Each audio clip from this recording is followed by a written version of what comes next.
Welcome, Flat Earth Debate Live. I'm your host, Nathan Oakley, and if you are new to this channel, or you've not done so already, then be sure to subscribe, hit the bell notification icon, and join button if you'd like to become a Nathan Oakley 1980 channel member, and keep up to date with the Flat Earth Debate. If you would like to support the channel, there is a super chat that runs alongside each of these shows while they are live, and there's also a PayPal, Patreon, crypto, and thanks button in the info box below the video. Most importantly, if you'd like to join the discussion, simply mute the page you are currently watching, then click the link in the info box below this video to join the panel and express your views on the nature of Earth. If you do join, please don't swear. If you do, you'll be ejected, and if you are, please don't try to rejoin the stream using sock accounts. You'll be warmly welcome back on the next stream. Please also share the show on social media. Sharing the show obviously increases the live audience, but this in turn increases the chances of a more diverse panel, so please share the show on Facebook and X. Now we are joined by Arthur, Refracted, Arwin, and a whole bunch of people in Discord, so welcome one and all. Hello, good afternoon. Good morning. Hello, Nathan. Hello, good to have you all. Hello, welcome, everyone. welcome. Good stuff. Any evidence of a physical geometric sphere edge? Horizon, formerly known as Earth curve?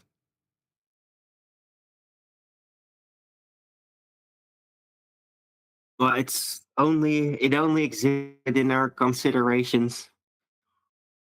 It only exists as a derivation of a flat plane measurement. Right. And it's below the surface level.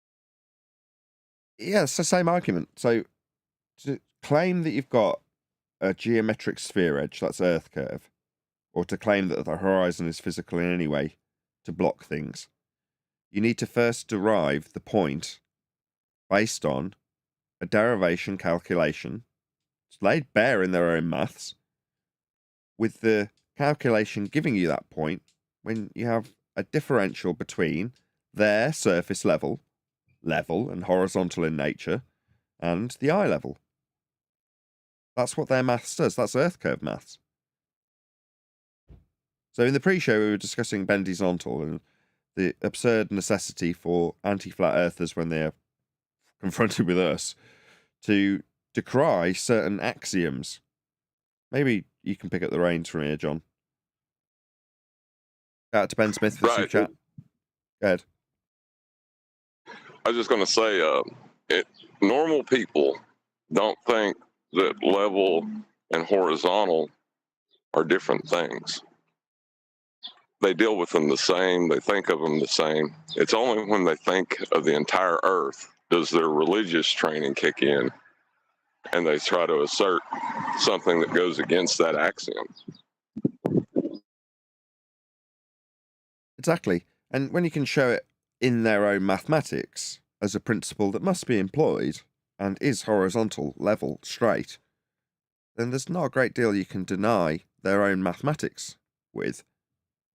I mean, again, back to, I'm going to have to trim out some of these little sections from Thursday's show with our most recent fundamentalist religious globe-believing zealot, non-scientist lying wanker in that instance, because he would pull various different flat earth proofs from his argumentation when he put them to us, but when they were put back to him, in other words, when he claimed boats go over the horizon, he told me, oh, well, you're just talking stupid nonsense, when I described the differential calculation of surface level and eye level in their Earth curve mathematics. He's like, well, what are you talking about? What's your maths? Why are you asking me what I'm talking about? I'm telling you where you derive this Earth curve edge from. Your maths has surface level.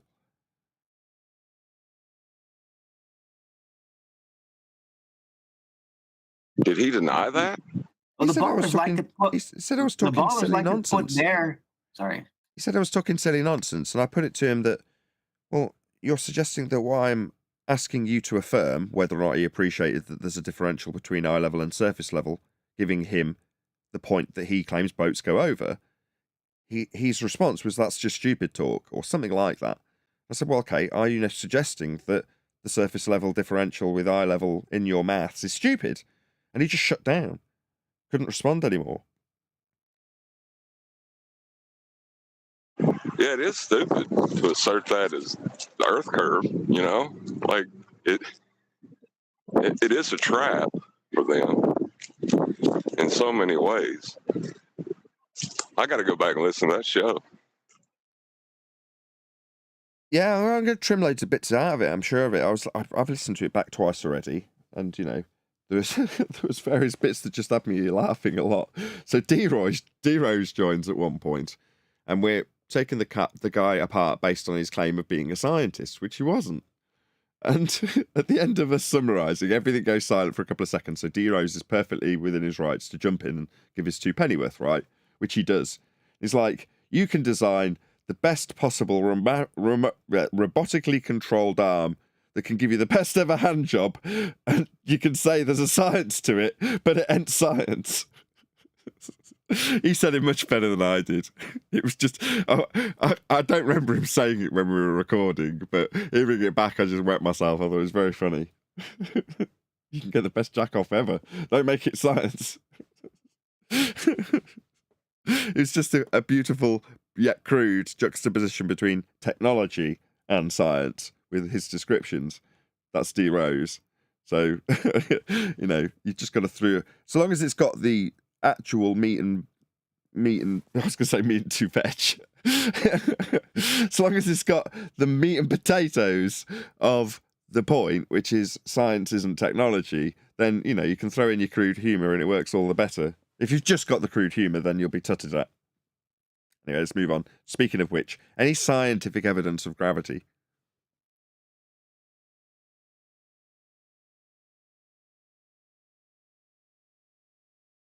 No, What is gravity? much like the jack-off machine, there's no scientific evidence for gravity.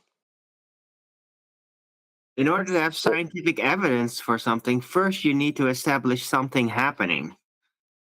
So what's happening? What's The happening? deviation from the horizontal and the gravity? vertical. Oh, we're talking about gravity here. What's actually happening? Just told you. Did you not listen?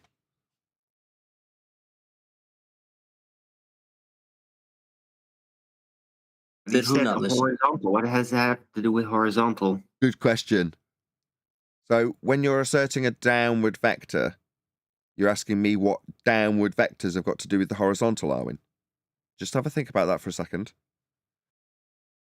I'm sorry, I didn't know gravity was a downward vector. In Newtonian... I thought I mentioned something happening, not, something... excuse me, Mr. Was Baldwin, doing. you are not the arbiter of ball belief. You realise this, right? Don't get too up on your high heels in this regard. You're not the arbiter of what ball believers suggest. And in Newtonian terms, yeah, you've got a downward vector. And in Einsteinian, you have an apparent downward vector. Yeah, if you're going to Well, so it has something Why not is everyone rumpusing this? Why isn't everyone slowly suckling love on it. this and digesting it? Right? Yeah, Right. because Well, upon the something apparently not actually happening is not something happening. There's a bit of So- dissension in the ranks here, right? I don't know if you've picked up on this refracted curvature. Somehow, some why, people don't like the new hotness of you're going to need a flat earth for that. This doesn't just extend to Jaren. People are like, if you're going to claim 9.8 meters per second for gravity, it's referred to what? To a plane. yeah, isn't that wonderful? Why is it that suddenly what was a long convoluted description of a path we took to understand how perspective has been turned into Earth curve with the newly titled, begging the question, proof of nothing, perspective hijacking Earth curve calculator, when you can just point out that it's got surface level in it? I am a lazy man. If there is a shortcut to pointing out where any, and I do mean any, globe-believing Muppet claim can be taken immediately back to a requirement for a flat Earth, I'm going to take it every single time. So while on Ballbusters people were sighing and tutting and moaning, I don't want to take it to that because I've learned this complex stuff. It's like, I don't want you to, Brian, I heard you pipe a second ago, especially you. I don't want you to in any way infer that I'm suggesting you shouldn't be going through the complex details of the nitty gritty for me to at the end say, yeah, but you're still going to need a flat earth for that. That is not an attempt to undermine what you guys, you, QE, whoever's doing the investigation and the verbalization thereof. I'm not trying to undermine that which is absolutely required to take it to the next level and just say you're going to need a flat earth for that. You still need the winding roads underneath the motorway. They form the foundation. Yeah, I understand that. And I don't have a problem with saying you're going to need a flat earth for that, with things like mean sea level and other things like that, orbital mechanics. I'm fine with that. But when it comes to what they're claiming to be a force of gravity, they're not dealing with it down and an up. If they say down, it's because they are not describing what the official claim is correctly. It's a pull towards the center, which is an in, or an away from the surface, which is an out. There is no down and up within the globe model because there is no reference for down. There's only a reference for in and a reference for out, into the center or out from the surface. Well, when you make that as a claim, there's no way to tie it to reality without down. I know. So if they say down, the point I'm making when it comes to that one, when it comes to that, unless there's is the maths like 9.81 meters per second, right? Is that dealing with a surface or an in? That is Flat surface or an 9.8 in? meters. That's 9.8 meters per second downward acceleration. Yep. Yeah, There's no way around this, Brian. There's no way around it. Well, almost everything. Well, I don't know what you're driving at, but I'm going to guess that you're suggesting that they do not tie these two things together. And were they to, because you're sort of stumbling around it, were they to say down, it's a mistake. They're not intentionally tying it when they've got an in, because it's a mass attracting mass force in the case of Newtonian gravitational forces, which they absolutely require, so at some point we'll infer. But even when they do, it's not down. Yeah, and that is how we deal with these fundies. However, there is no getting away from tying it to an axis or a plane of reference. Always. You're never going to get away from that, Brian. Them included. I'm not saying that they can get away from that because they must refer to reality in 90% of what they claim. But but people often get this wrong. 9.81 meters per second squared, right? Charles Farron boys. People start saying, yeah, that's the rate at which things fall. But that's not gravity. Or, no, that is gravity. It's not gravity. It is gravity. No, that is a calculation based on the pre-assumption of a vacuum. It has nothing to do with reality. We don't live in a vacuum. Things don't all fall at that rate. It's a calculated rate. And that's why I wanted to know whether I'd want to know for sure that Boys was talking about a flat surface and not center of mass. If someone says down, right, then you can say, okay, you're talking about down and up, that would be involved a flat plane. But if I'm just iffy about that one point to do with that calculation and a force of gravity. Right there's there. What did they measure to calculate that? Well, he didn't measure anything. That's the point. No, I do get what you're driving at, Brian. In a vacuum. He did ball test in a vacuum, is what he did, and then he calculated it. He calculated it, yeah, but he wouldn't for the calculation. The point is that he never needed to measure anything because it was only ever going to be a calculation. Stop a second, stop. I've got to do this. I'm really sorry because this is good. Right, for the audience, you've mentioned CV Boys. Just for the ladies and gentlemen listening, just tell them who is CV Boys so they know who you're referring to. CV Boys in 1896 is the person who is responsible for the calculation of 9.81 meters per second, which is a calculated rate of fall for all objects that fall in a vacuum. He wasn't referring to reality where we live in air pressure. No, stop there. Perfect. I just need to expand on that slightly. So, commonly known, this description as what? A description of all things falling due to a force of gravity. Right. Newtonian was what I was fishing for. Gravity. So, Yeah, occasionally... I don't say Newtonian, sorry. It's Newtonian in name only. So Newtonian objected to this garbage, and you can find his writings in that respect. We're not going to go through that necessarily now. But what has been ascribed to Newtonian gravitation in terms of the force of in, just to keep Brian happy and quiet for the moment, is actually C.V. Boyes, Reverend John Michell, and Cavendish gravity. So occasionally, either myself or Quantum Racer or someone else will drop that in, and in correction to somebody who will falsely ascribe it to its namesake, which is accurate. It is called Newtonian gravitation, right? That's its name. It's not Newton's. It's, in reality, Charles Vernon Boyes, Reverend John Michell, and Cavendish. That's where this gravitation force of in, feel free to expand on that one, Brian, comes from. Not Newton. Yeah, it's a pull to the center of mass of a sphere. So that's why their claim of a force of gravity within their paradigm is strongest at the surface and gets weaker as you go away. The thing about it is, I almost said it's weaker as you rise in elevation, but that would be over a flat plane. It was technically what they're claiming is not elevation. It's a distance from a surface in all directions. But you said he was calculating fall rates in a vacuum. That's correct. There's no getting away from it. Maybe not. That's not Brian's point. Let me just help Brian out, because I don't agree with you. My point is your point, John. They're always going to have to tie it to an axis, a surface, a reference plane. It's always going to be in the horizontal, in the vertical. There's no getting around that.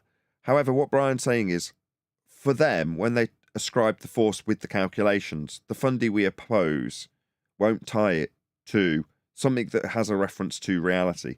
And this is possibly why we have the new hotness of Einsteinian bent force space-time, because there's very little to tie to reality, whereas in Newtonian there's plenty. It's just not done by our opponents, right, Brian? Is that what you're getting at? I'm reading between the lines a little bit. Well, what I'm kind of getting at is our opponents, most of them, describe it wrong and describe it incorrectly. But that doesn't mean someone who's a little bit better than them wouldn't describe it correctly. I'm just saying, maybe I'm being a bit pedantic, but I just don't want somebody who has a PhD being able to correct you on that when you say you're going to need a flat earth for that. But if you're talking about CV Boyes 9.8 meters per second as a fall rate, then what is that fall rate in reference to? Yeah, flat plane. You're not going to get around telling me that someone's going to be correcting me on that either. They ain't. Okay, Right. All right, walk away. Because fall down, not fall up. Even if it was fall up, would be the same. Wouldn't matter if it was fall up. Oh, that's true. But it's still, it gives a direction of travel on in reference to horizontal. Yeah, there happens to be downward bias that they assert in reference to horizontal. Or is that in reference to horizontal? Game over. It's called eccentricity in orbital mechanics. It's the gravity of these balls in space with reference to a flat plane. You're going to need a flat Earth for this. Now, I don't know if it's just extra stuff that people have to put a connection in between something that they've got an already established debating plan for. But, like I say, I'm a lazy man and this is easy. Well, let me just give something that I'm just going to throw another cat amongst the pigeons, right? Now, I have to say this. What's likely to happen is flat earthers who don't have all the information in the background to these things will end up saying to some baller, right, and this could happen more than one time, and it can happen in a debate. Are you going to need a flat earth for that? And the bowler says, why? And the flat earther can't answer it because he doesn't know why. I see. Yeah, that's he a just problem. knows he does. That's a problem, but not my problem. In the same way I have disclaimed this in the positive many times previously. If you take ownership of the black swan argument and you concisely recite that argument to the detriment of your baller, there is no necessity for you to credit anybody. It, in that moment, becomes your argument. It's not QE's argument because he's not arguing it. You are. You take ownership of the argument. Very positive spin, right, Brian? However, if you, the flat earth numpty, hear this show and go, I heard Nathan take someone apart by telling them that they'd need a flat earth for that, ignoring the 45 straight minutes of 16 renditions of the same argument over and over again to the detriment of my sanity, while the globe opponent ignores it until he has to listen to it. And then I say, you will need a flat earth for Aristophanes' elevation angle or whatever it is that's being argued, right?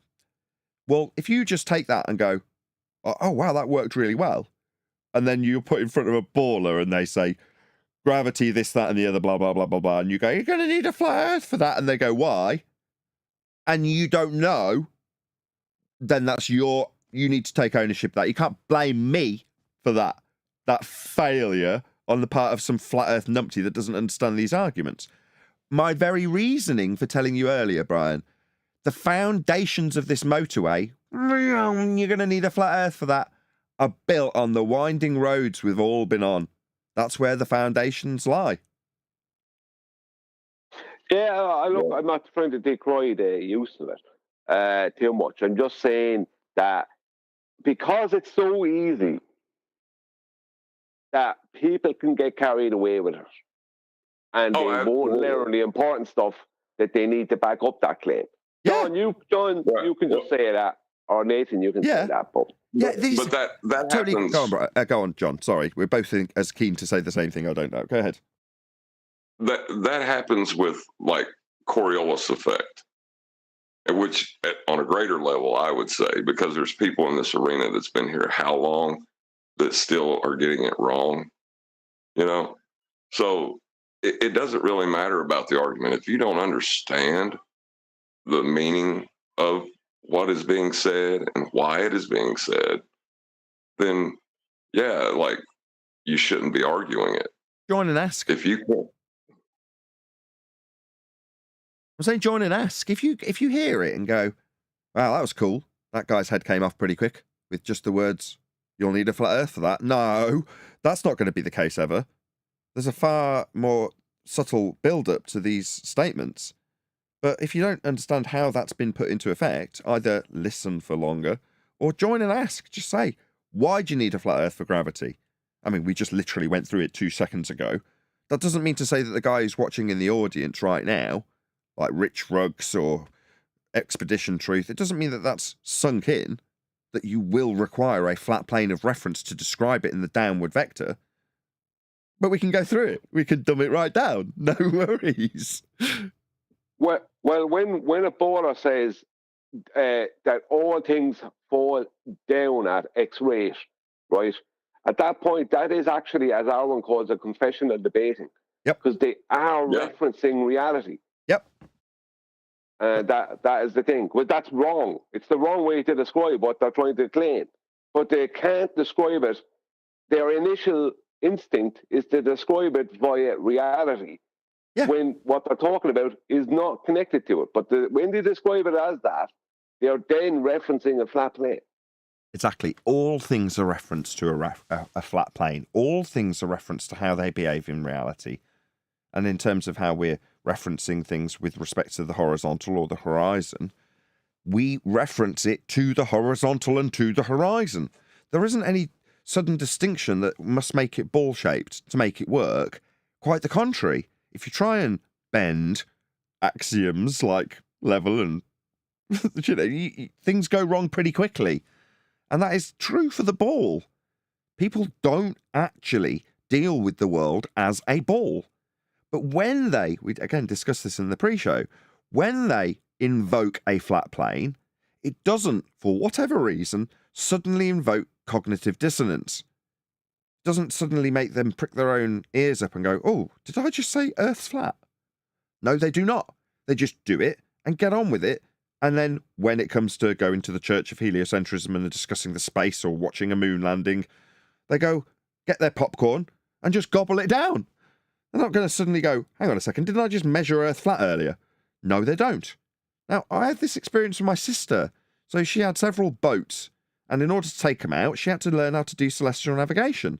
So when her late husband and I were on boats, and she was holding her sextant and doing it and showing me how it worked, not that I was particularly interested at the time, little did I know how useful it would be later in life. Anyway, that aside, when that was being done, you fast forward to now, and having done it with my sister and her now deceased husband, her new husband and I get into the wrangle-dangle of celestial navigation when it was a relatively new subject a couple of years back. And while I'm discussing it with him, arguing with him, his name's David, my sister's nodding along. I'm like, why are you nodding along? She's like, well, you've done this with me. You've been on the boat while we've done this, right? And it suddenly all came flooding back. Now, her previous husband died in particularly unpleasant circumstances, so a lot of the stuff that we did together, I've blacked out my mind, like blocked it out.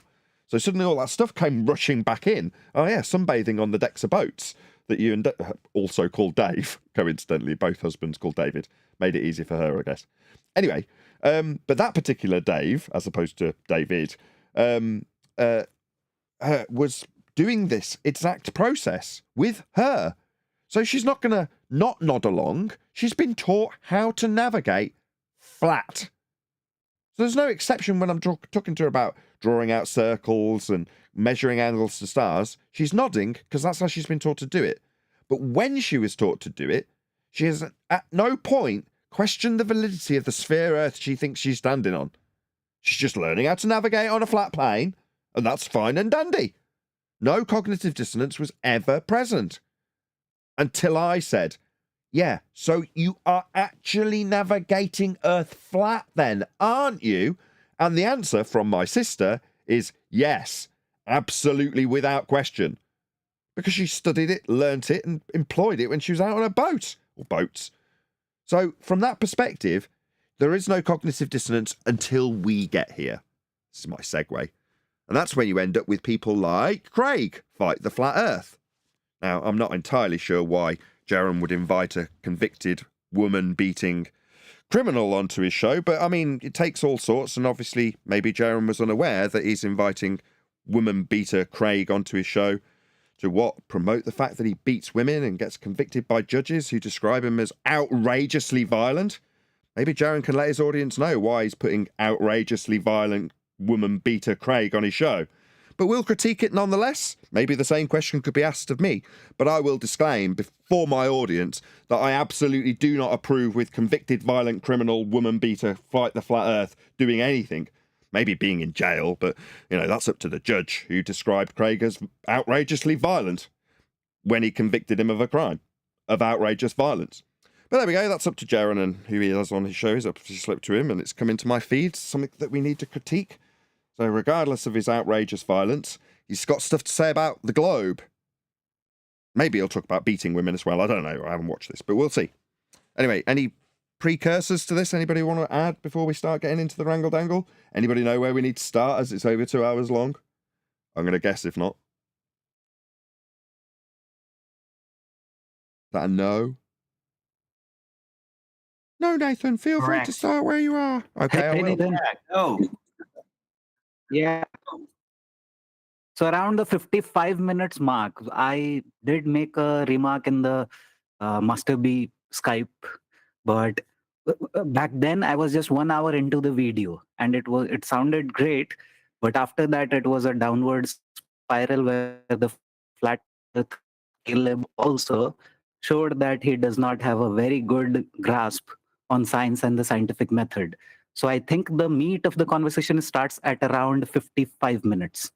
55 minutes, so I'm glad you're here. Your equipment is being pulled by monkeys. and being pulled in a certain direction that the fringe shift is happening. And as long as the mathematical model works out, that substantiates that monkeys are pulling the interferometry equipment. He's proved nothing. He's not following the scientific method as expected, for sure. I already expected you to do this exact same thing. You're just talking a lot and talking in a sense that doesn't prove what. Okay, so as is always the case, please let Jeranism channel know at Nathan Oakley 1980 sent me.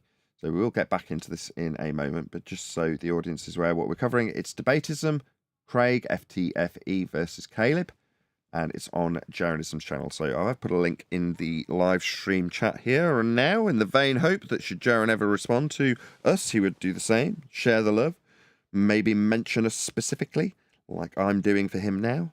So go and let him know at Nathan Oakley 1980 sent me on the Jeranism channel. Leave him a comment, give him a like, leave him some algorithmic love, as we as flat earthers, unilaterally, Jaron and I, receive none from YouTube whatsoever.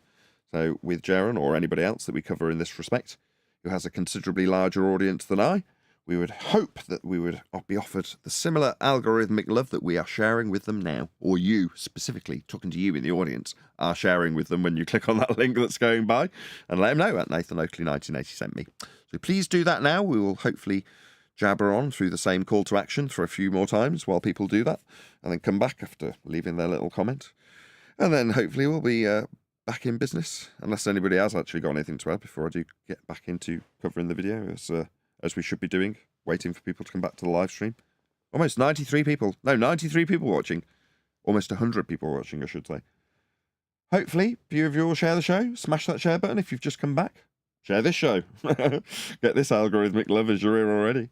What you're claiming. You have to prove the physicality of gravitational lensing or waves affecting interferometry equipment. You've done nothing in that sort. You've just assumed, you've just begged the question, and you just making a mathematical model that is accurate does not prove gravitational lensing is affecting lasers. I think the audience can decide from the things that you've said and the things that I've asked that you did not do any of that. And all that's not bad. He's doing quite well. This KALEB guy. Who is he?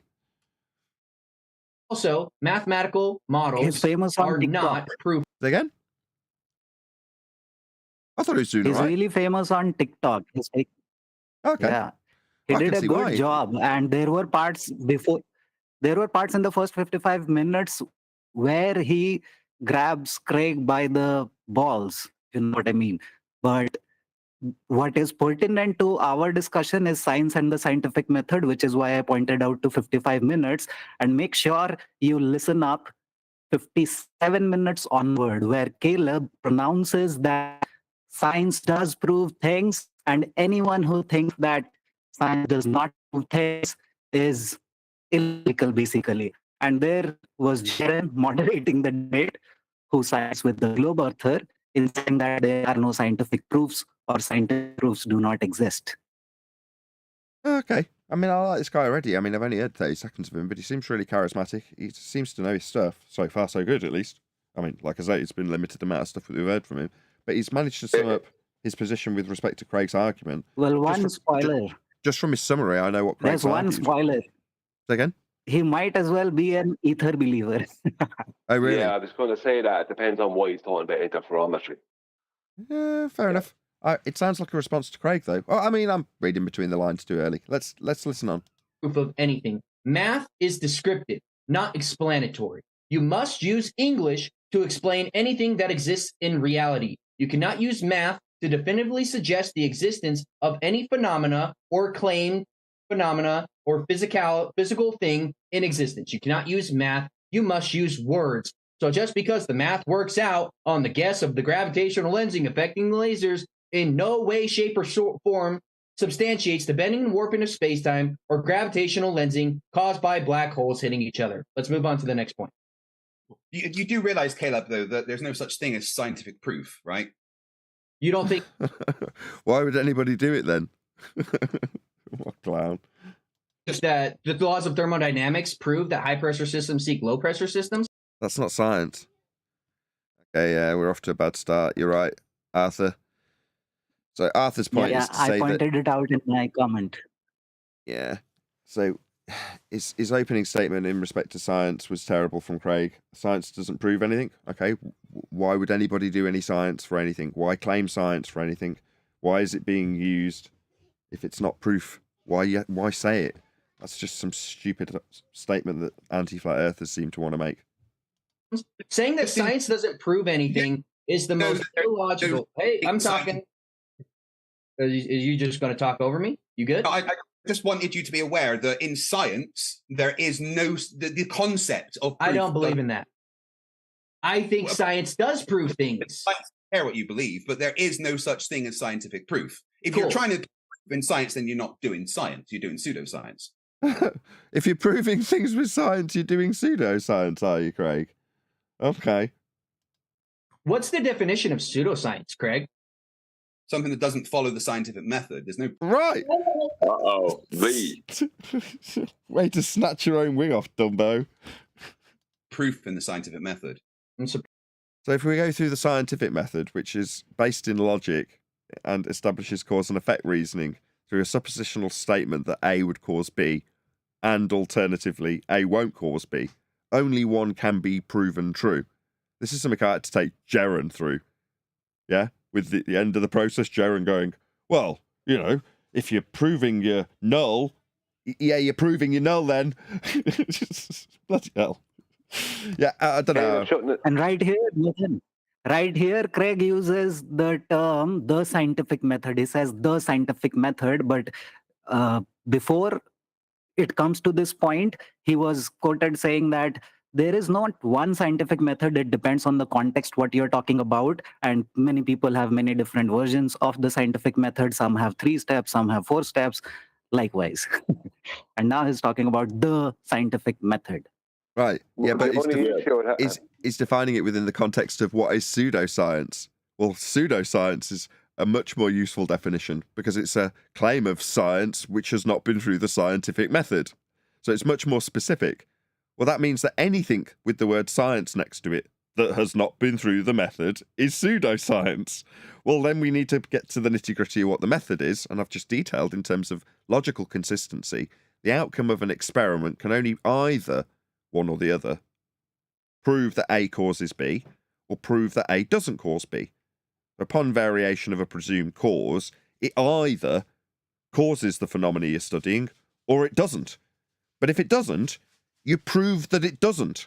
And if it does, you prove that it does. In other words, there's only proof as an outcome in science. Craig's just a clown. Yeah, well, the only issue I'd have is when KALEB was asked about it, this lad KALEB was asked about it, he said, I believe. It's not a believe-disbelieve situation. There's no believe or disbelieve, because he then used what's the definition of pseudoscience? And Craig had to say anything that has not gone through scientific method. What's the point of scientific method? To prove things. So it's not a believe-disbelieve situation. It's a fact. Do you understand? So, and Craig said, I don't care about your beliefs. Yeah, because you can say that when someone just has a belief. So, confidence thing. He's quite a young lad, so confidence thing. Yeah, describe science proves is a statement that requires a certain level of confidence in your understanding that it does prove things. But if you say, well, I believe that science proves things, no, you don't need to phrase it that way. You need to know damn well that it proves things and how it proves things. But he obviously doesn't, otherwise he wouldn't have said it in that way. You're right, Brian. May I add? Yeah, you may. If Craig says that pseudoscience doesn't prove things and the scientific method doesn't prove things, then any claim that he makes, he's saying that he doesn't make a claim that proves anything. Then any globe claim can't be claiming proof. If no science in any form claims proof, according to Craig, then any claim he makes can't fall under proof. He'll have to say, anything I say is not proven. Yeah, but what he didn't add to that statement was, until I need to lend credence to a claim I'm making, then I'll absolutely steal valor from science and say science has proven something. These people are double speakers. Well, science is dualistic in its very nature. It either proves or disproves, right? You either prove your alternative or prove your null, which is disproving your alternative. Right? So it does both. Yeah, it automatically disproves, rules out the alternative if you prove the null, and likewise, you automatically rule out the null if you prove the alternative. That is how it works. You're automatically proving one as true and disproving / ruling out the other as not possible. If A causes B, then it cannot simultaneously not cause B. Well, your supposition hypothesis has both. It says A causes B and A doesn't cause B. Well, which one is it? Well, let's find out. Dun, dun, dun, dun, dun, dun, dun. Experiment time. And then you vary A and see if it causes B or not. You vary A, sod all happens. Oh, well, that's a failure. Nope. There's a big tick being put next to the null hypothesis in that scenario. You proved the null. Proof. I think, Craig? Yeah, that's the science part doesn't that prove they anything. So all it does is a Dumbo. It's the only thing it does. It's only proving things if performed correctly. Surprised I that you think could that's the find part they missed, that the null is proven. No, the null is proof. You prove the null. I think they only think that science work when they prove the alternative, and that's not how it works. No, he's not saying that. No. He's saying it can't prove anything. He's saying it does not prove, full stop. Utterly absurd. Right. There is no such thing as scientific proof. Like, what? That's what he's saying, yeah. That's exactly what he said, in fact, almost verbatim. So there is no proof things are false, so it's not disproving. Yeah, there must be no such thing as a physical phenomenon either, because he had none. All he had was predictions based upon mathematical studies, and he's supposed to say that's supposed to be your proof. No, that's not proof. Neither. The reason it's just a reification. The reason people like Craig employ this, you might go, oh, well, this seems absurd and self-defeating. Why would you do this? Well, if you're a con artist, I gave the example a couple of weeks ago as somebody who'd not been through a jury process. So we're going to say that the jury process is analogous to science. And you turn around and tell people that a man has been convicted of a crime and that he should go to jail because he's been through the court process. And then you find out he hasn't been through the court process. Well, what you need to do if you're that guy telling somebody else that a man is guilty of a crime and has been through the court process, right? If you're in suspicion that somebody might call you out as having not been through the court process, you decry the very process that you're stealing valor from in the first instance, just in case you get called out. So you say, the court process isn't worth shit anyway. It's never going to prove anything. It's never going to prove that somebody's been doing the crime they've been done. It doesn't prove things. Like, all right, okay, well, why do you constantly walk around telling people that you've got court processes for these things? Now let's just use the proper terminology. They do the same with science. That is to say, they will tell you, Craig being one of them, that he's got science for this and that and the other. But knowing full well that his opponent will challenge the validity of his claim to be science, he needs to get a get-out-of-jail-free card on the table before that happens. By saying, well, no, science isn't claiming to be proving anything. Science moves with the times. They're greasing the skids so that they can change their just-so stories currently being claimed as being science. So when they're demonstrably wrong, they can go, oh, science never was claiming to prove things. We're just giving people an idea of what things might be like. But now here's my science for the new shite I'm going to lie to you about. It's proven. Why? Well, because science. But you just said science doesn't prove it. Now we've got science for this new stuff. It's science. It's proof. Until it isn't, then I'll tell you that science isn't attempting to prove anything. Got it? Good. That's what charlatans do. Okay. So this analogy, just because this analogy of, I'm sorry, Nathan, I had to add. This analogy was from Flat Earth Debate 1933, where you were talking to me about the ether, and I remember it because I mirrored it on my channel also.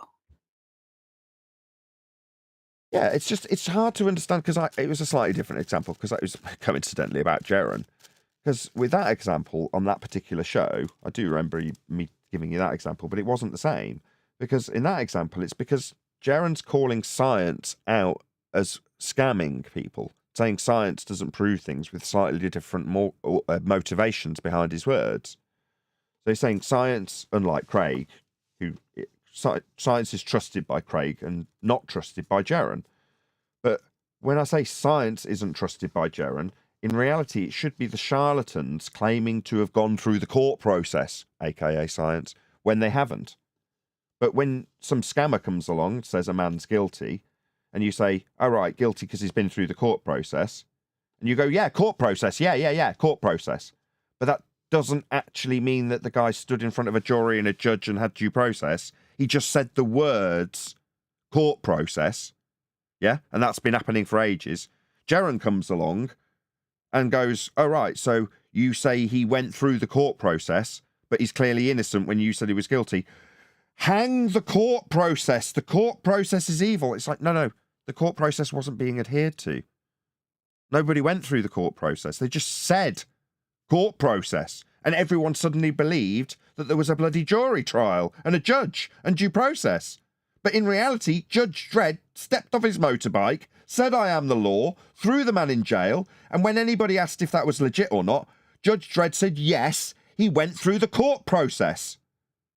And he didn't mean judge and jury and due process, he meant "I am the law." That's what actually happened. So what does Jaren say to Judge Dredd? The court process is wrong! No, Judge Dredd's wrong. He isn't following the court process. And in this instance, the charlatans don't follow science. So what does Jaren turn around and do? Let's hang science! No, you clown. None of them have it. They just said it to convince you they had proof, and when it turns out they doesn't, it isn't science at fault. It's the charlatans stealing valor. Or in this case, the people like Craig, who figured out we've seen that trick. And they get ahead of the game by saying science isn't even trying to prove anything. No, it can and does and only proves things. You just don't have any. You've got plenty of charlatans saying they've got science. But so long as you get ahead of the game by saying, "Oh, well, they weren't really trying to prove anything," well, then don't ever refer to them ever again, ever. Now, to my understanding, from what I've read, he's going to refer to Cavendish science later on in this garbage. So you can get latitude lines from it and various other garbage. Like, all right, so you'll lean on that experiment, will you? No, not cause and effect reasoning proving through systematic experimentation what caused a phenomena studied in nature. In other words, not science. But when that will be Craig's science, it'll be all the science he ever needs as proof for his point he's making. But he's getting ahead of the game with this guy because he can detect that he's going to call him out on his pseudoscience scams. So science isn't trying to prove anything. You assume these. Yeah, let's move on to the next topic. It's a bait and switch trick. It's just basically, "Oh, I have science. I have science. Science proves things. Do you understand what science is? Oh, you science? Oh, experiment? Well, let's have a look at it. Well, science, it doesn't really prove anything. Science, there's no such thing as scientific proof, right? You do know that, right? He didn't know that." Exactly. You say you have science, but it doesn't prove anything. Don't worry about it. We don't got to look at it. Yeah, and if it's wrong, that's no problem, because it wasn't claiming to be proof in the first place. So don't you worry your little head about it. Let's look at some other science. And we'll forget all about the fact that this isn't proving anything, because I'm going to be using that word, which you all understand means proof. And then they convolute hypothesis with prediction, and then they use a flat earth predictive model and claim a mathematical proof of a globe. And that's pretty much the whole trick wrapped into one. Yep, that's the whole story from start to finish to get you from a flat plane measurement onto a ball with the reification steps in between, and then the process of charlatans claiming they've got proof of the ball taken from flat plane measurements just by using one word, science, when people like Craig, who follow in the footsteps of charlatans, realise that they've been conned. They don't want to realise they've been conned. It's very embarrassing. So they convince themselves they haven't been conned, and that science was never trying to prove anything to begin with. Out to Duncan MacLeod, or the super chat, says if science doesn't prove things, he can say, oh, so no scientific proof of gravity then? Yeah. I mean, there isn't anyway. He doesn't need to have a numpty affirming that science doesn't prove things to ask that question and have the answer be no. Thank you for the super chat, though. Really appreciate the support. Move on because How do we've you prove- exhausted that same thing. So go Sorry, ahead. what? So let's move on to the next topic so we don't just keep going on that same thing. Whoever wants to bring up the topic, go ahead. Okay. How do you prove the Earth's in motion when relativity assumes that you can't? Well, relativity doesn't assume that you can't. It just assumes that particular experiments show that you can't. Okay. Are you which motion? But show that you can, you mean prove. So within the next breath, Craig is saying that an experiment can show things. You mean prove. So I was right then. I called it. Craig will not only do that later down the line, he'll do it in the next smegging breath. Well, I've got an experiment to prove that. Have you, Craig? So science doesn't prove things when your opponent's putting it to you that you haven't got any experimental validity. Next thing on the table is your experimental validity for your claim that you're about to make. I see. But Craig won't see any irony in this. Probably too busy beating women. Are you talking about the motion around the sun or the motion around its own axis? Do you actually claim that we can prove that the Earth is orbiting the sun? Not without a flat plane, he can't. Orbital macro. Hold on. Yeah, John, you take. I'm about to steal the thunder. You take the glory. No. You're getting ready to destroy what I was getting ready to point out, but it needs to be pointed out before you destroy it. So Craig is asserting that there's an experiment that proves this. His opponent needs to tie him back to that and say, so what does your scientific experiment prove? Full stop. Yeah, that would have been exactly where I went. KALEB didn't go there. But he hasn't. We already covered this. We know why. He doesn't have the confidence in what science is, or he wouldn't have been disclaiming his belief in it proving things. And if he didn't disclaim his belief in proving it, when Craig says, I've got an experiment that proves things, 10 seconds after saying science can't prove. In fact, why didn't he catch this? I don't know. Maybe it's the excitement of being on Jaren's channel or something. I don't know. We can't read his mind. But yeah, should he not have said, hang on, if science ain't proving anything, what use is this experiment for proving things? All observational evidence would suggest so. What observational evidence would suggest that, Greg? All the satellites we've put out there, all the parallax of the stars. Okay, don't. Evidence would be proof. Hold on a second. The use of the term evidence is proof. Yes, indeed. Evidence and proof are synonyms. Again, numpty Craig. Did I hear parallax? Did he say parallax? Did Craig just say parallax? Yes, you did. Oh, You did hear parallax. oh, what a shame. What a shame for Craig. Again, John, feel free to take this glory. Parallax requires a flat plane of reference to assert the angles and their change. So you need a flat Earth for that. You're saying parallax would be the difference in the angles that they measure. So with reference to a flat Earth, then? Go on, who's rumpusing this?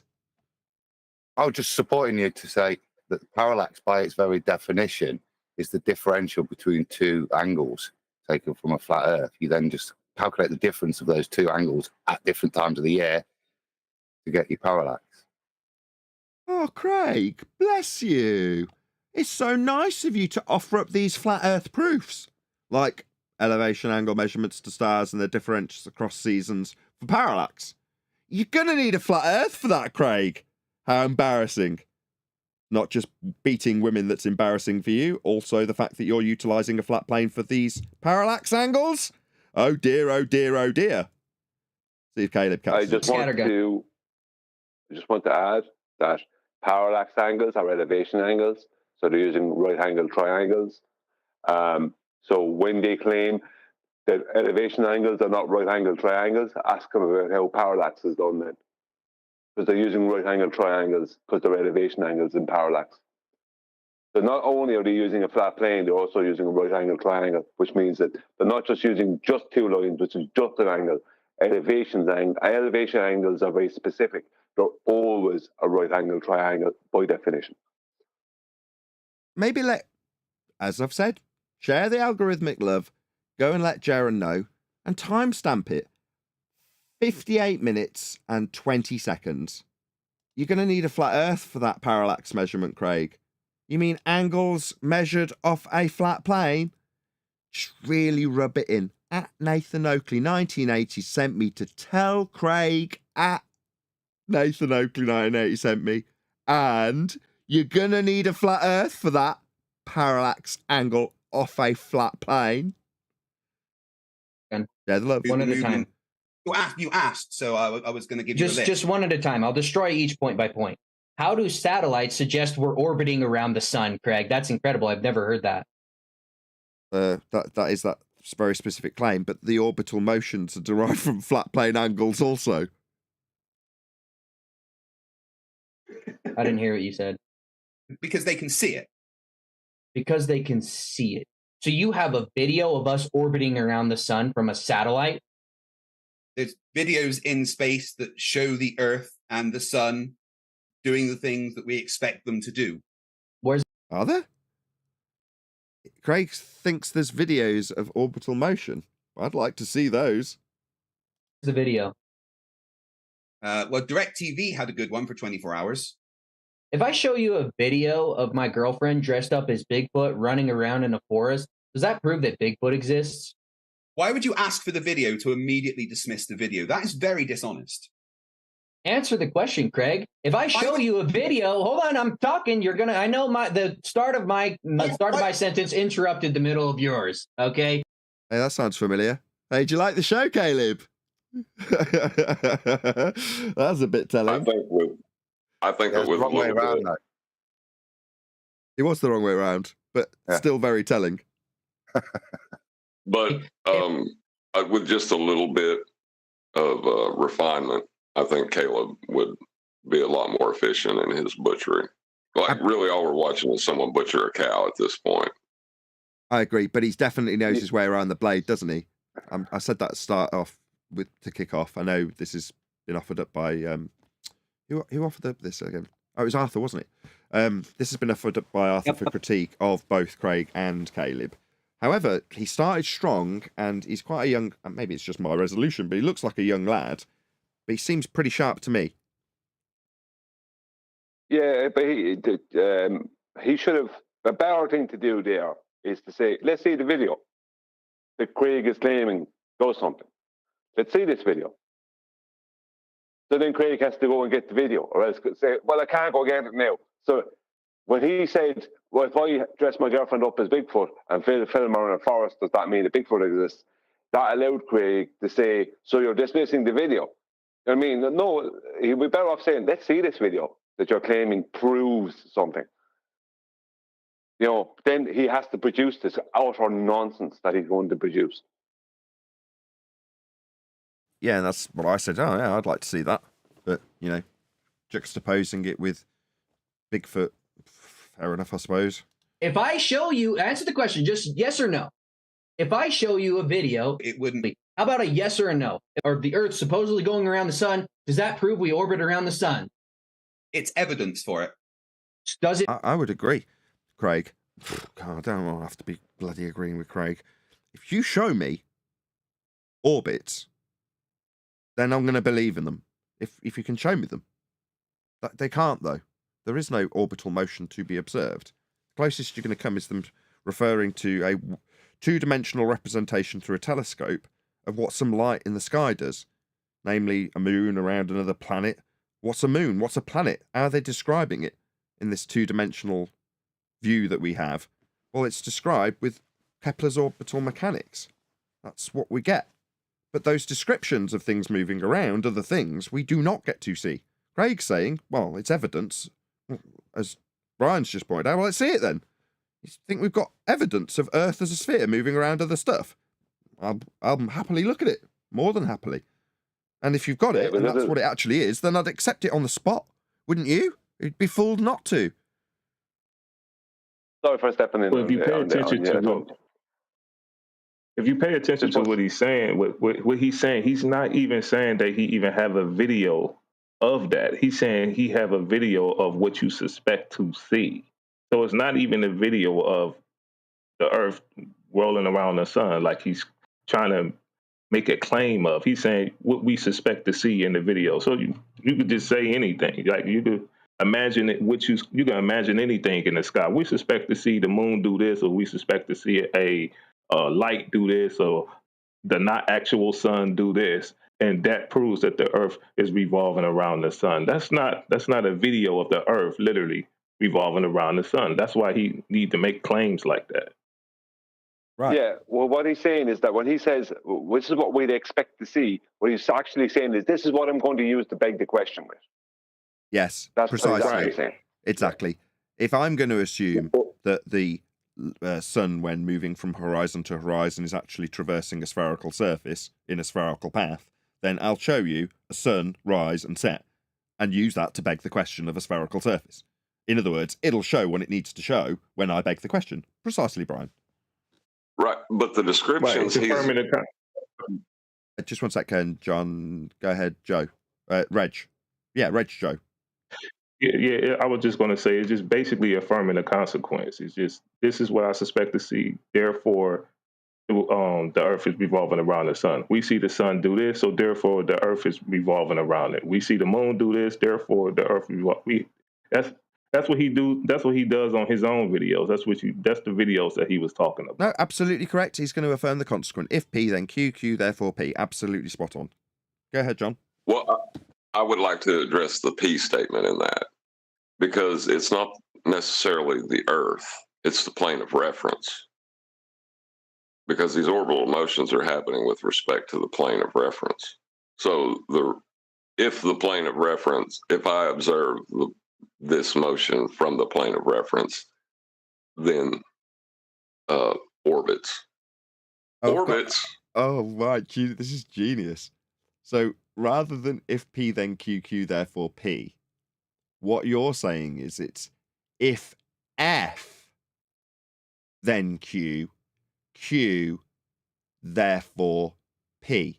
Let's make it B. So it's if B, then Q, Q, therefore B, is the affirming the consequent formal logical fallacy.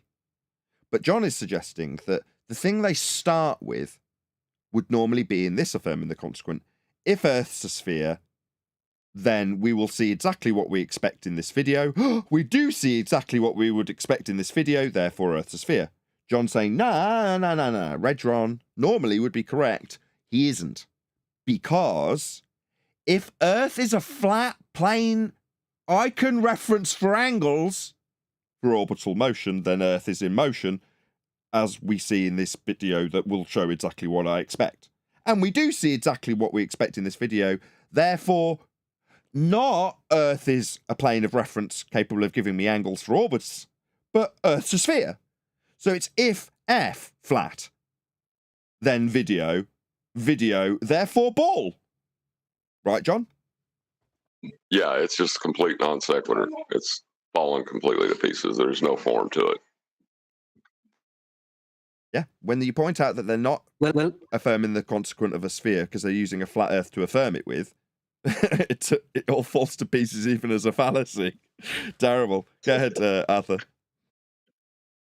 Why it makes sense in Craig's head is because he goes on to say that assumptions are an integral part of the scientific method. Now, there is a lot of confusion which arises out of that, and it is regarding very specific words. Like he says that assumption, that's what a hypothesis is. And KALEB did not catch him on that it is a prediction, not an assumption. So there is a lot of confusion regarding these words, which is, I think, will come in a few minutes. Well, that's not confusion. That's the fallacy of division. So to imply that something that is true of part is true of the whole, when in this case he's saying, well, in a hypothesis, which according to Craig proves nothing, It's science and it's not proving anything. Yeah, he's going to appeal to it later as forming the basis of hypothesis with a fallacy of division that says in the scientific method you have to assume something. Well, no, it's not an assumption. Craig's just wrong again. It's a supposition of cause yet to be validated, proven. It will be upon experimentation. But he's appealing to this after saying science proves nothing, right?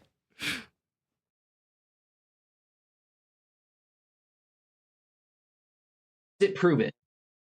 Science doesn't care about proof. Okay, I already said I don't care. If you think that we don't prove things with science, we do. No, science doesn't have proof. There's no such thing. No matter what you say, there is no such thing as... Is it just me? Does he not hear the cognitive loop that he's stuck in? He's appealing to science and then simultaneously in the same sentence telling the opponent that science proves nothing. Scientific proof. Does the laws of thermodynamics, which is a science, prove that low pressure systems seek high pressure systems? Well, that's not what it says. It says that entropy is always increase in a system that is reversible, but not science. Not science. It's natural law. Yeah, natural law. And I think he just messed up the second law within their misunderstandings, because he said entropy is reversible, I think. He said that, Craig said, he described it reasonably accurately, said the entropy of a system would increase. And then the guy spoke over him, so I didn't hear the rest of the statement. But it sounded like he was pretty accurate to me. Well, I'm not going to call him out on it at this point, let's put it that way. Right, I thought he said, and it's reversible. And maybe that's what KALEB rumpused. I didn't catch that. Do you want me to spin it back? Yeah, if you wouldn't mind, that's what I thought I heard. Well, that's not what it says. It says that entropy is always increase in a system that is reversible. But there you go. Could you fight me the second law of thermodynamics, please? The second law of thermodynamics talks about entropy, that there's dissipation or there's entropy to systems over time, that they become... You cite me the actual law. Do I have everything memorized in my head, Craig? You remember when you said... They don't. Maybe admit to that. A bit of humility would be a really good standing point for people to trust you. Don't know, just say I don't know. Said that earlier? Do you expect me to just memorize all the laws of thermodynamics? Yes, if you're going to quote them. Can you cite it? Cite it. Cite the second law. You're the one citing it, not him. Oh, this has descended quickly. Law of thermodynamics, Craig. It says that entropy will always... Wow, Craig fell for that. Okay, fine. Fair enough. Yeah, why not? What do you mean, why not? I wouldn't have. It's He's off his game. Say again? Say he's off his game. He really did fall. That bad, I know you, Owen. I was talking to Ron. Sorry, Owen. Go ahead. Ron. Reg. Joe. No, I was saying, like, Craig is really off his game because he really did fall for that. Yeah, the reversal right there. Yes, suck it in. I mean, there's us going, oh, God, our side's looking bad, burden of proof reversal, no, poor show, KALEB. And then Craig just falls for it. You're like, I'm not going to cheer it, but, you know, for the same token, it's just going to be, oh, Craig, couldn't you have spotted that? Poor show on your part. He didn't have to weaponize because the opponent is not hardcore like us. So he's, like, more comfortable. And then, like, yeah, why not just answer him? It's like, oh, now he can bring it closer to just a friendly conversation because the opponent is not as weaponized. Well, so it's just confidence. Like, you can hear it, right? So all I would hear in this KALEB guy, if he was my opponent, I know he's on our side, it's just for example, is him going, well, should I memorize it? Oh, so you're buggered, aren't you now? I know you're on the ropes. But Craig didn't seem to detect that. Fair enough. In an ice system, but it has to be reversible. That's what it says, and it has to be reversible. Why do you keep saying it has to be reversible? What's he talking about? Anybody know what he's talking about? Because he's going to invoke gravity as creating things later. Okay. He's talking about entropy, I think. Yeah, he's saying entropy has to be reversible. Yeah, he's trying to rebut KALEB's argument that entropy is a proof of anything by saying that it is reversible. Sometimes it happens in one direction and sometimes in the other direction. So you cannot actually say for certain that it proves anything. No, it doesn't. entropy isn't reversible in the sense that you can reverse entropy. You can't. Life can empower more, change things, yeah, add energy, yeah, by using energy. Life can do that, but entropy only runs one way. Yeah, it's called the arrow of time. I mean, the thing is, both of them are talking at cross purposes, and the guy who's like, "Well, do I need to know all this stuff, KALEB?" It's like, well, arguably you've got one over on your opponent with that line, but yeah, you really should, because you'd be pointing out what we're pointing out in this respect when he says it's got to be reversible 3 times. He just wants to slip that line in for his own motivation, which we may or may not find out on this live stream that we're critiquing it. But if you knew, you'd know and you'd call him on it. But it is reversible applies to how they have the formation of planets, nebulas, things like that within their model. Gotcha. So he has to throw it is reversible within it. I mean, I didn't know. I didn't put that together. Okay. I didn't put that together. I get that. Go on, whoever that is. That was me saying I don't understand what refracted. Just can you just elaborate on that a bit? Explain it to me again. I'm not getting why the need for reversibility. Gravity is the claim that things are coming together, right? But entropy is in all directions, right? It's not necessarily have a direction, does it? Right. It's not a direction, but gravity is an assertion that things are being pulled to a point, right? So kind of an anti-entropy force. Is that what he's going to try and invite? I think that's what he's saying. He's saying gravity is an anti-entropy force. So therefore, he's got to infer that there's an anti-entropy, and he's doing it and reaffirming it over and over again, while KALEB just, gets over the fact that he does know all about this, rather than. So these are the hardest bits in a debate with something like Greg, because it's like trying to figure out the mind of a crackhead. You're not actually dealing with logic or anything. You're actually trying to figure out which way this numpty is going to try and pervert truth. His pain, not mine. Yeah, which is why I charge for the It's a natural law, though. It's a natural law, though. Yeah, and in nature, we don't see this reversing. Entropy just increases; it doesn't go back. Right. You can interfere. That gravity. Craig says that gravity is the container. He actually says that. Just one sec, Arthur. I just want to get this in because I don't want anybody to call us on it afterwards and say, well, no, there is something that can change entropy. No. You can get involved and change things. So if you imagine, this is one of quantum erasers example, you drop a vase and it smashes into 1 million pieces. Can you then put a substantial amount of energy into putting it all back together again? Yes, you can. Could you describe that as reversal of entropy? You could. No. But it isn't. No, it's not. It's not reversal of entropy. That's what I was saying earlier. Even life can reverse entropy in that sense. If you're thinking of that, it's putting more energy in to something which is the opposite. But you're not reversing the entropy. The entropy in and of itself is a process that goes. You can do things which will change the way in which entropy will be affected. You can put more into something, therefore it's going to change the rate of decay, putting it simply. But at no point is that reversing the entropy that's just occurred.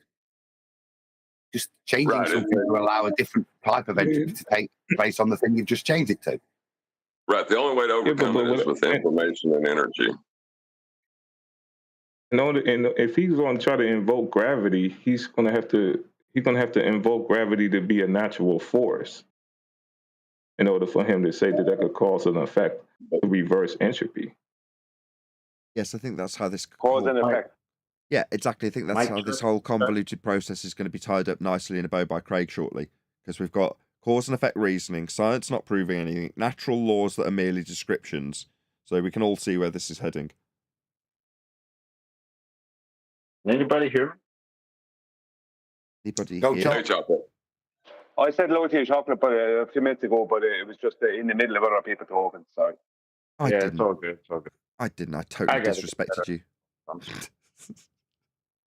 Right, let's get on with it. We know is the entire universe. There is no other isolated systems. How do we have a low pressure system next to a high pressure system, like our atmosphere, adjacent to each other, without a container? We don't. That's a straw man. We don't?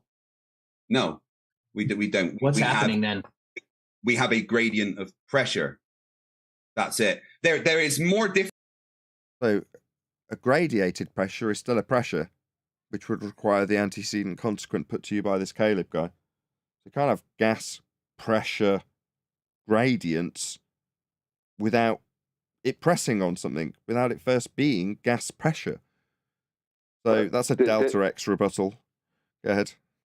Yeah, but that's not. He just claimed, for a start, he incorrectly claimed that it was a straw man, which is not. Now, the way KALEB questioned it was, how can we have high pressure next to low pressure without a container in our atmosphere? Now, obviously, we are going to jump on the word atmosphere, right? But he shouldn't have said, how can we have? He should have asked them, within your paradigm, you are claiming that there's a high pressure next to a low pressure, and there isn't a container. All right? Craig said that's a straw man. Now, Craig knew what he was talking about, but KALEB, the way he worded it, if you're listening to this, KALEB, make sure you're very specific in who's making what claim. Don't just say it yourself, then you're making the claim for him. You give him what is the heliocentric claim.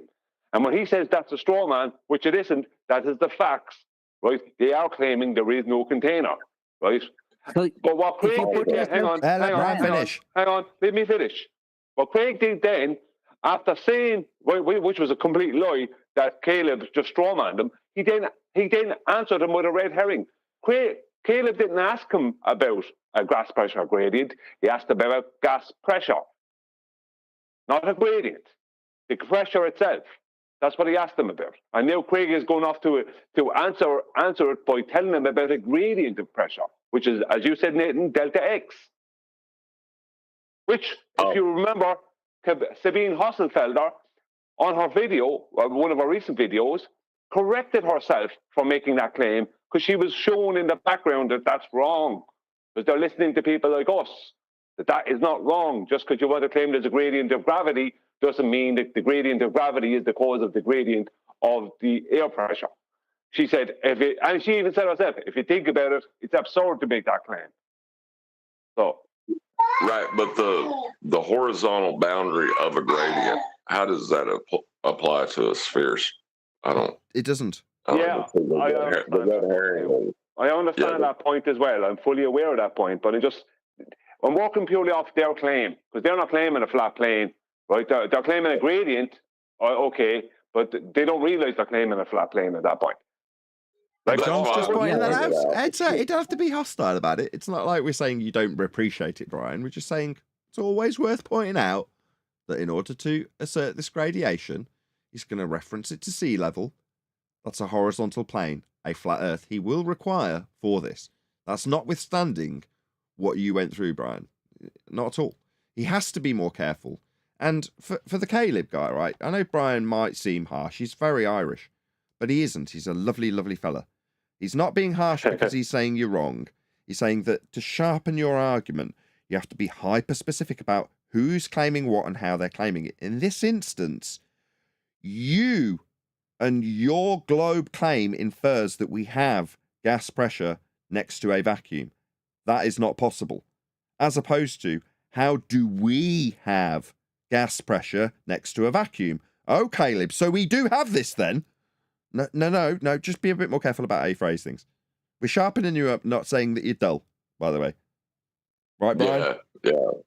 I think a compliment thrown in every now and again for this kid is a good idea. And you're a lovely-looking, handsome lad. Difference in pressure between the base and the summit of Everest than there is the summit of Everest and the Kármán line.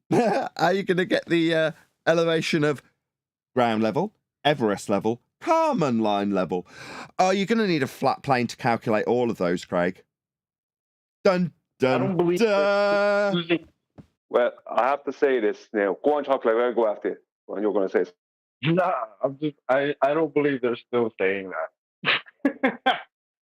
It's hilarious.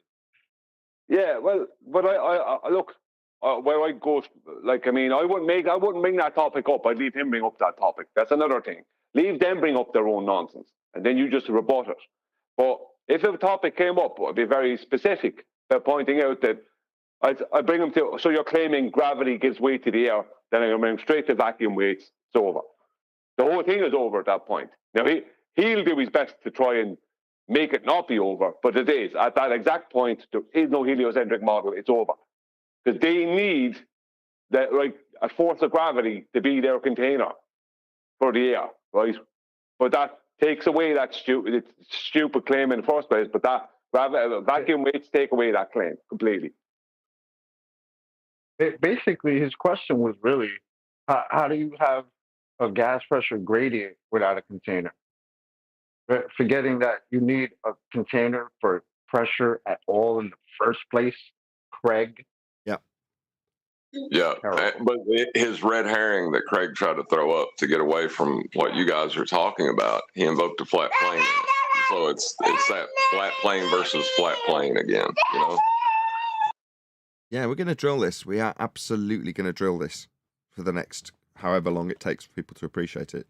And no matter how much Brian fights us and tells us he already knows it, we're going to drill it through him anyway, Brian, as much as you might want to object. Well, I know they need a flat plane because I know the Earth is flat. So I always know that. I know. You're flexing your advanced understanding of undoing their assertions of how gas go down, go boom, boom would affect things. And you've got a practical example of a contradiction that utilizes the extraction of air from a chamber when weighing something. Now, that is pretty advanced.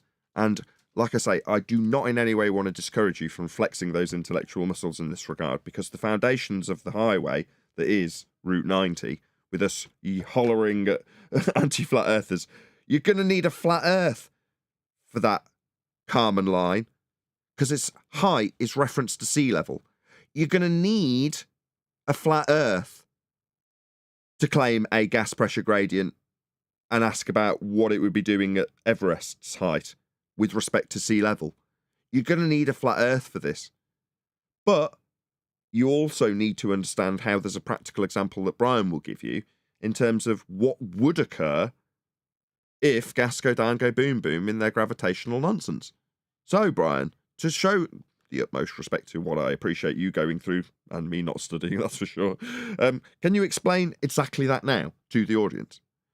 Yeah, because what's happening is when you or John or whoever says you're going to need a flat plane for that, what that is proving a flat Earth, right? Whereas what I'm talking about is if gravity, right, gives weight to the air, what they call their atmosphere, and that is what keeps it to the surface of a sphere in a vacuum, right, then that means that that weight of air, if you remove that weight of air, an object must weigh less. But when you remove that air, that claimed weight of air, which you will do in a vacuum, and you weigh the same object in a vacuum that you weighed in air, the object in a vacuum always weighs more, because air is a medium that it does have buoyancy, but it doesn't have weight. So they need it to have weight, not buoyancy. Now, they'll try and jump on the buoyancy train stupidly, and they say, buoyancy, yeah. And they're trying, that's because of gravity. For completely missing that if you're claiming buoyancy, you're not claiming weight. Buoyancy is Archimedes' principle from 900 years prior to anyone claiming gravity. It has nothing to do with gravity, it was just hijacked, right? The point is that if what they're claiming, right, which is what they need to claim, which is that air has weight, if that's shown by practical example, and it is, right, with vacuum weights, to be completely untrue, that means they don't have any explanation for how air will stay and be at pressure and stay at pressure around the surface of a sphere or anything else in a vacuum uncontained by physical solid containment. That means the whole heliocentric model is over. So when I say that, I'm destroying the whole heliocentric model. It's over at that exact point.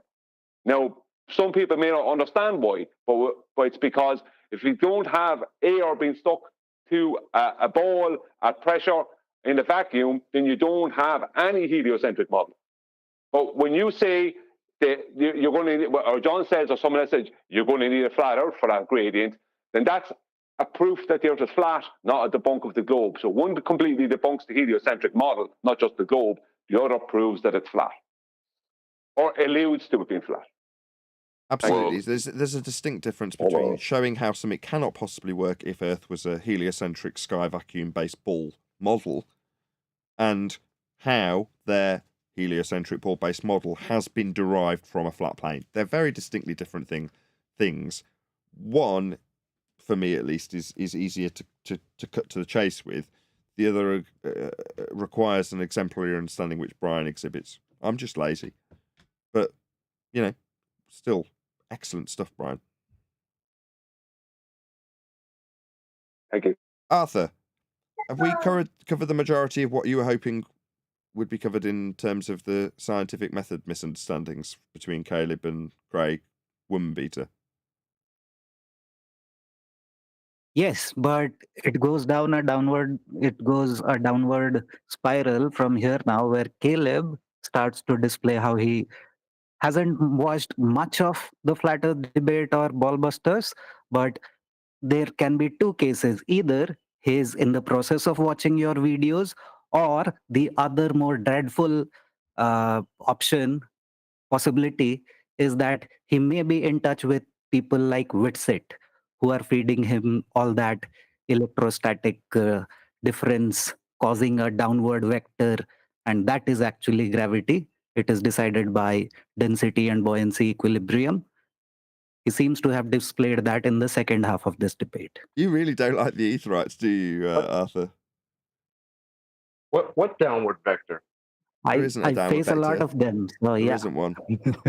But yeah, Arthur, I admire your tenacity when it comes to your hatred of Etherites. Okay. So there's no immediate evacuation of the high pressure to the low pressure. It just isn't happening. But Well, that makes the model incorrect then, because second law of thermodynamics is a law of nature. Dispersion would occur. Gas fills space. Is categorically, in reality, a gradient of pressure that has been measured. Can you show It hasn't got a vacuum above it, because it would be dispersing into it. me a gradient of pressure of a pressurized system of gases and air without a container, Craig? Do you have one example of that? Well, good question. My guess will be he'll beg the question and point to the sky vacuum. Let's see if I'm right. I've never said there's no container. So you think there's a container to the Earth's atmosphere?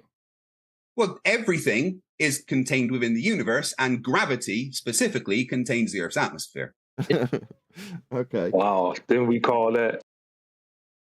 Gravity is the container. We haven't heard that in like 5 years. But that is the claim that gravity is opposing entropy. That's the reversibility. Here it comes. That's why he needed to make that claim. That's why gravity he said is something that can be measured. Okay, I'll ask again. I don't know how you didn't answer. Is gravity a physical thing? Yes or no, Craig? Gravity creates a physical force. No, it doesn't. Gravity's not a force due to the general theory of relativity. It's no longer a force, Craig. You didn't know that? Craig's completely triggered by these statements. That's why he's immediately talking through the top of him. He doesn't want to hear it. Just a moment. Tell him what he told us, that gravity creates gravity. Because that's the nonsense he came here and said to me. That's correct. Like, why did you say that? But he did. He just said that there. He said it chocolate. He said gravity creates a force of gravity. So he said the same thing there. He just didn't get laughed out of it there like he did here. Right. Yeah. But this is why I talk about vacuum weights. Because what he's doing now. So now they're going to have a discussion about gravity, as opposed to asking him, KALEB asking him, because I'm not jumping all over KALEB, but I'm just giving an honest critique, is that what KALEB needs to ask him is, are you claiming that this gravity you're talking about is giving weight to the air? And Craig's going to go, yeah. Then you go, so we'll define weight, right? Define weight, and then go straight to vacuum weights. Perfect. Did you all catch that in the audience? This is why the foundations of Highway 90 are built on this sort of exemplary understanding. It's all well and good referencing a horizontal plane for them to give them the heights at Everest or the Kármán line. when Brian could have taken this debate specifically in this moment to that point. Does gravity give air weight? Yes, it does. Oh, right. So if I remove that weight pushing down on the scale of this item in a vacuum chamber, when I remove all the air, it's going to weigh less. Right, Brian? He has to say yes. Well, I won't even say that. I'll first define weight. Well, let's define weight. And I'll go to the definition of weight, and he'll agree with all this, right? And I'll keep it up on screen. And then I'll say, so if I remove that air, it will weigh less, right? Because that is, it has to, if you take the weight away. If I'm weighing something, a book, if I'm weighing 2 books and I take the top book away, the bottom book it's going to have to show less weight. And he'll have to say yes, he'll have to agree to all that. And then you'll point out that objects weighed in a vacuum, which is the removal of air, weigh more. And that's it. But you must go through those couple of steps and you must get to the definition of, because what he must do, the only thing he can do, even if he sees it coming, is try and convolute the definition of weight. And if he convolutes the definition of weight, then that also destroys his argument, because he's not claiming weight then. He's trying to claim some other numbers. Yeah, he can't. He's just defined it by making the claim that gravity creates the containment.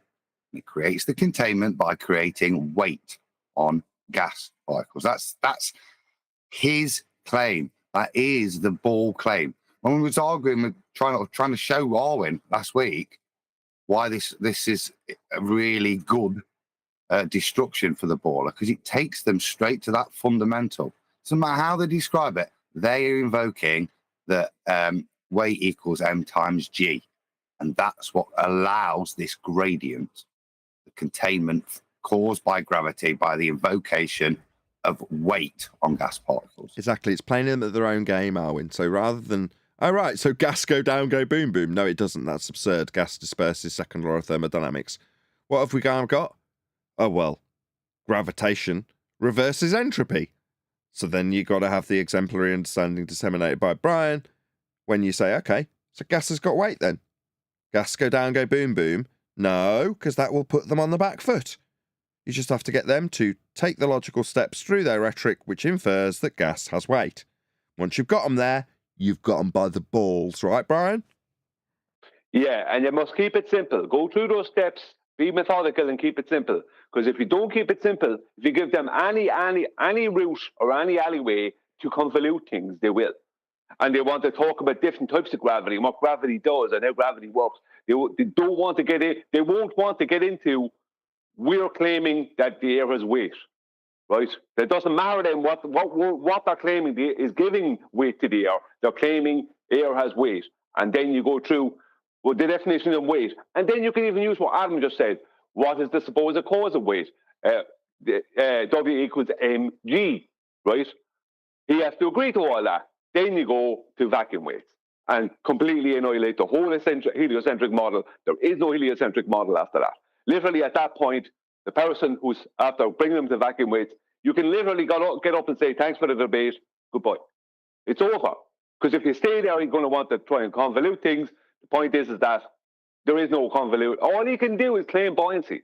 And is buoyancy weight? No, buoyancy is buoyancy.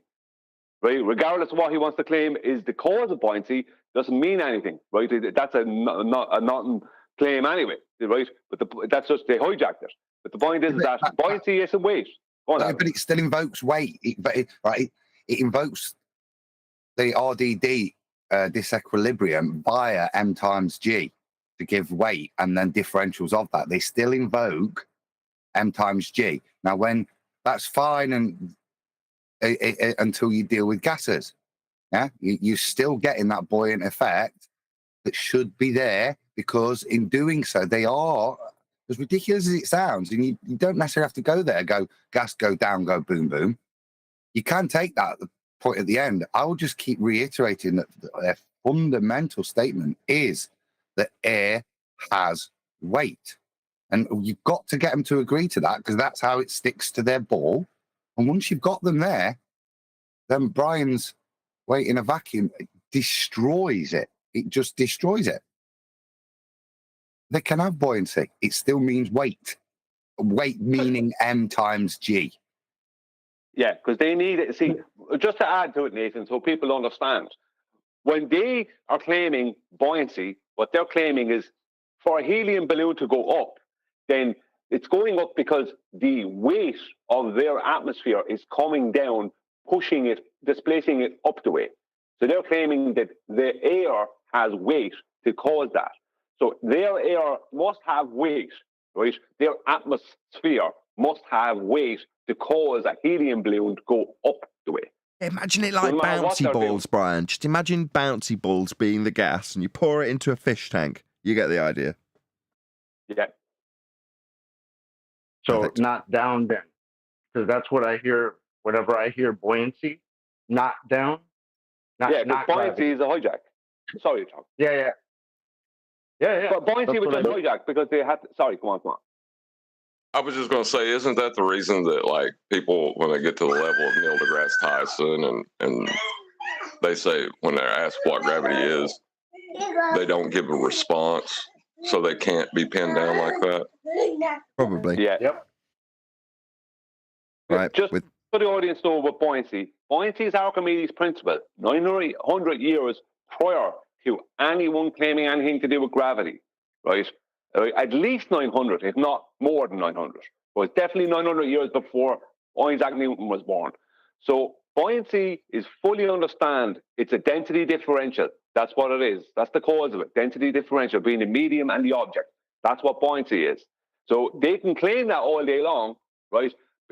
But buoyancy is not weight. Buoyancy is not a linear downward vector force. Buoyancy, as Chocolate's pointing out, is an up. And for their helium balloon to go up from the surface of their globe, they need their air to have weight coming down, weight down. That's the thing. So they have no way out of it. When you understand the argument, there's no way out. So, go on, Chocolate. That's what I used to love about my old job when I used to ask people, well, why does a helium balloon go up? It's like anything that they say, anything that comes out of their mouth is basically, oh, so you're giving me a reason why it's not going down? So not down then, right? And it drives them nuts. Right, with that, I'm going to say if you're watching this on either Nathan Oakley 1980 or Nathan Oakley Premiering streams, then stay tuned as there will be an after show to follow. Unfortunately, though, if you are watching this live, this is where we bid you farewell. So another massive thank you to all of you. Smashed the super chat, liked, commented, shared, subscribed, joined as a Nathan Oakley 1980 channel member, and all that good stuff. I've been Nathan Oakley, and I will see you all in the next video.